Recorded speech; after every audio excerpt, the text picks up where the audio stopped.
TDP నేత BTech Ravi ఇష్టం వచ్చినట్టు మాట్లాడుతున్నారని మండిపడ్డారు వైసీపీ ఎంపీ అవినాష్ రెడ్డి.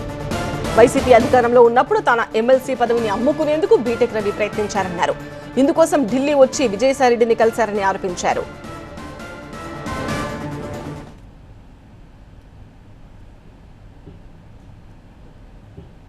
నోరుంది కదా అని చెప్పి నిన్న మాట్లాడాడు బీటెక్ రవి.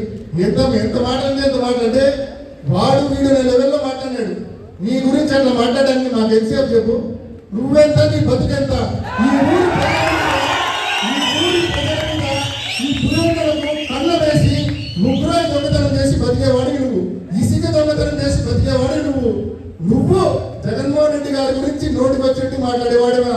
నోరు జాగ్రత్తగా పెట్టుకో, మర్యాదగా మాట్లాడు. నీ బతుకు గురించి మాట్లాడడం మొదలు పెడితే మేము అధికారంలో ఉన్నప్పుడు నువ్వు ఎమ్మెల్సీగా ఉన్నావు. అప్పటికే నువ్వు ఎమ్మెల్సీగా ఉండి ఢిల్లీకి వచ్చినావు, విజయసాయి రెడ్డి గారి ఇంటికి వచ్చినావు. ఏమని ఎందుకు వచ్చినావు నువ్వు చెప్పాలి అందరికీ. ఆయన వచ్చింది ఎందుకంటే ఆయన ఎమ్మెల్సీ పదవిని నేను అమ్ముకోవడానికి సిద్ధంగా ఉన్నా, నాకు 12 కోట్ల రూపాయలు ఎవరైనా ఇవ్వండి, నేను ఎమ్మెల్సీ పదవిని అమ్ముకుంటానని చెప్పి ఢిల్లీకి వచ్చినాడు అతను.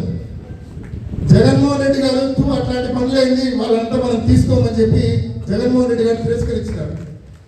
అతను 12 కోట్లు పెట్టి ఎమ్మెల్సీ పదవి నేను రిజైన్ చేస్తా, మీరు ఆమోదించుకొని మీరు కావాల్సిన వాళ్ళకి ఇచ్చుకొని నేను అమ్మేసుకుంటాను ఆ పదవి.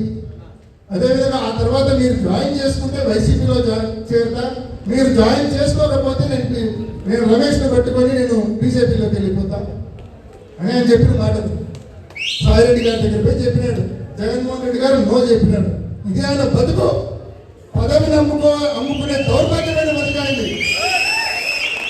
ఈరోజు అతను వచ్చి మళ్ళీ పెద్ద మాటలు మాట్లాడతా